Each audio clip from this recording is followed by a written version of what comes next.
আবাহনী আরও একবার স্বপ্ন দেখছে, কিন্তু সেই স্বপ্ন আর বাস্তবতার ভেতরে ফারাক কতটুকু? আমাদের সঙ্গে আছেন আবাহনী কোচ মারুফুল হক।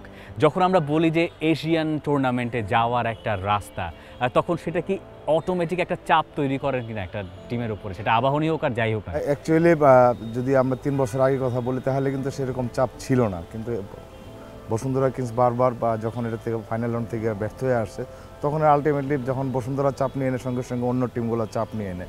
তবে একটা বিষয় হলো যে আমরা সবাই কিন্তু ডেভেলপ করেছি। আমরা যদি 4-5 বছর আগের কিরগিজস্তান দেখি আর এখনই কিরগিজস্তান থাকি, তাহলে অনেক অনেক ডিফারেন্স, এবং এই ডিফারেন্সটার জন্য আমার কাছে মনে হয় যে একটা চাপ চলেই আসে। আবাহনীর আসলে কি অবস্থা? আবাহনী ক্লাবটাকে নিয়ে লোকেরা সবাই স্বপ্ন দেখেন। আপনি বাংলাদেশের ফুটবল যেই অবস্থায় থাকুন না, আবাহনী মোহামেডানের একটা জায়গা সবসময় বাংলাদেশের ইতিহাসের সঙ্গে জড়িয়ে আছে।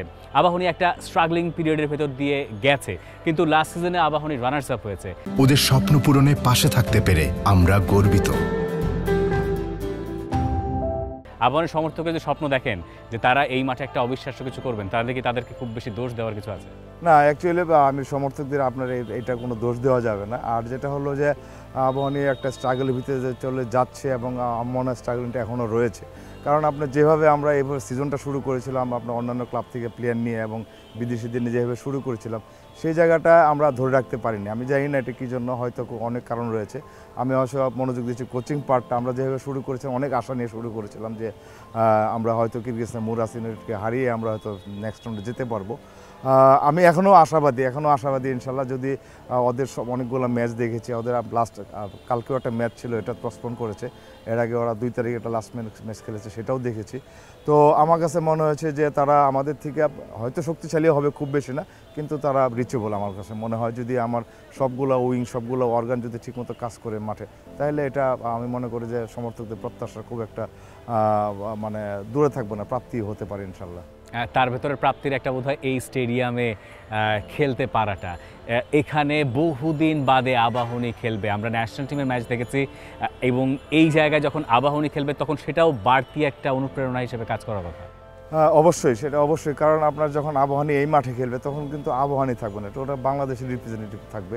এবং আমি মনে করি যে এটা সমর্থকরা অবশ্যই আসবেন, বাংলাদেশের একটা টিম, এবং সেখানে কেউ চিন্তা করবে না যে আমি বসুন্ধরা সাপোর্টার বা মোহামেডান সাপোর্টার, আবাহনী। কিন্তু আমরা দেখেছি যে এরকম কম্পিটিশনে প্রত্যেক দেশের প্রত্যেকটা ফুটবল যারা পছন্দ করে, ফুটবল খবর হয়, তারা কিন্তু ওই দেশের টিমটাকেই সাপোর্ট করে, এবং আশা করছি দর্শকরা মাঠে আসবেন সেই আশা নিয়েই। আবাহনী টিমটার আসলে কি অবস্থা, এবার দলটা কেমন হয়েছে? বিদেশি ফুটবলার এখনো পর্যন্ত আপনার কাছে কি আছে? রিক্রুটমেন্ট আসলে কেমন গেল? ট্রান্সফার তো খুব ইম্পর্টেন্ট। ট্রান্সফার অবশ্যই ইম্পর্টেন্ট, কারণ আপনার যেহেতু আমরা আগেই বলেছি যে আমরা শুরু করেছিলাম কিন্তু অনেক বড় আশা নিয়ে এবং একটা টার্গেট নিয়ে শুরু করেছিলাম। মাঝপথে কোনো কারণে হয়তো এটা আমরা ধরে রাখতে পারিনি।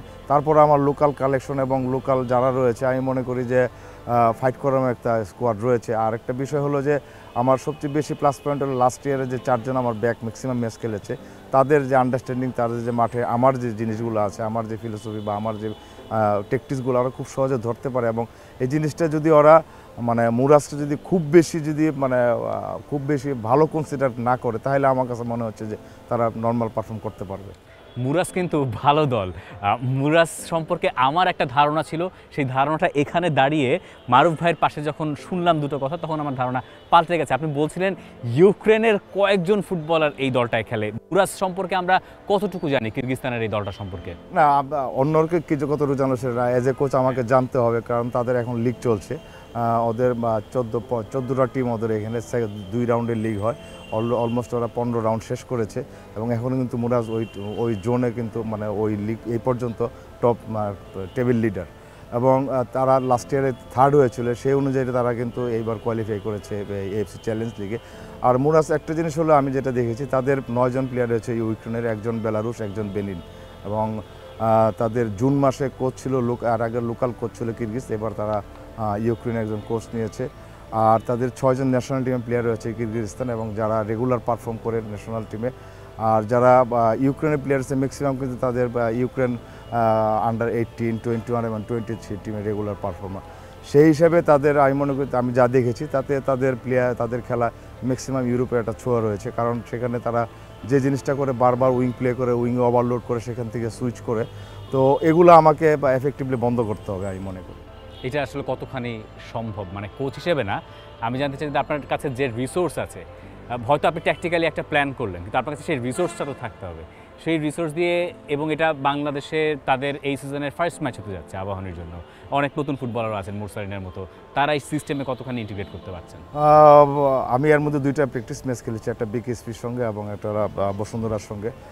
সেখানে যেটা মানে খুব বেশি দিন যেহেতু আমরা এটা করতে পারি না, যে আমার প্র্যাকটিসগুলো বিশেষ করে মুরাসের এগেন্সটে যেটা করব, সেটা ওরা অলমোস্ট 60% করতে পেরেছে।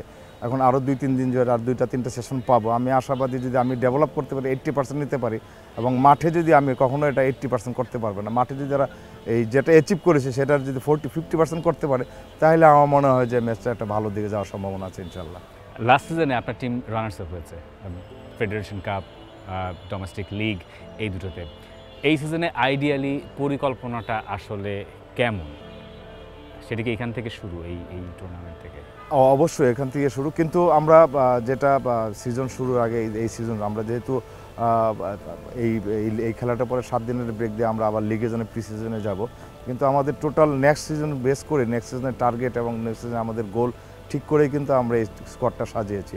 তো যেহেতু লাস্ট ইয়ারে আমরা ফার্স্ট লিগে কোনো বিদেশি পাই নাই, তারপরেও আমরা লোকালরা চেষ্টা করেছে এটা ভালো কিছু করার জন্য, এবং শেষ পর্যন্ত আমি মনে করি যে অ্যাজ এ কোচ আমি যদি স্যাটিসফাইড না, আরও ভালো কিছু করার মানে সামর্থ্য ছিল টিমটার, যেহেতু যে পর্যন্ত করেছে, যে প্লেয়াররা খুশি, সবাই খুশি।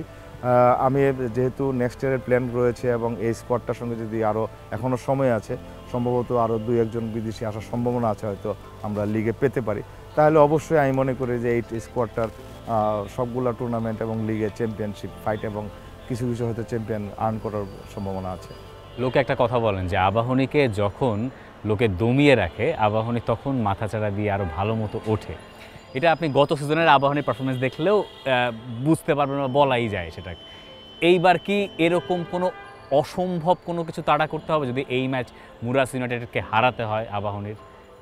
অবশ্যই, আমি যেটা আগেই বলেছি যে মুরাসকে হারাতে হলে আপনাকে অবশ্যই যে তাদের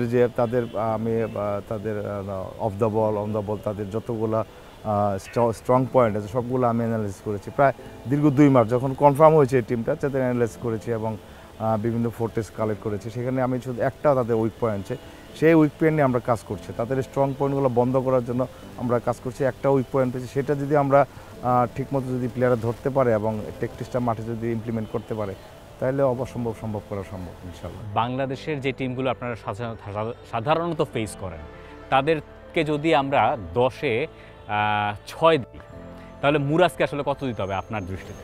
আমার দৃষ্টিতে মুরাসকে অবশ্যই 8 দিতে হবে। 8 দিতে হবে, তার মানে গ্যাপটা ওই জায়গাতে, এই জায়গাটি অবশ্যই। আচ্ছা, এবং সেটা কি ইউরোপিয়ান ফ্লেভার বেশি নাকি এশিয়ান ফ্লেভারটা? না, তাদের ইউরোপিয়ান ফ্লেভারটা বেশি, কারণ আমার কাছে যেটা মনে হয়েছে তাদের জুনের আগের খেলাতে ইউরোপিয়ান একটা ছাদ ছিল, যেটা ধাত ছিল, হয়তো পুরোপুরি না, কিন্তু যখন এই কোচ এসেছে এবং লাস্ট যে 6টা ম্যাচ দেখে এই কোচ আসার পরে, সেখানে দেখেছি পুরোপুরি মানে ইউরোপিয়ান ধাঁচ। আমার কাছে মনে হচ্ছে যে তাদের এই মানে ট্রান্সমিশনটা হয়েছে যেহেতু প্লেয়াররা ইউরোপিয়ান ধাঁচে খেলছে, ইউরোপিয়ান কোচই নিয়ে এসছে।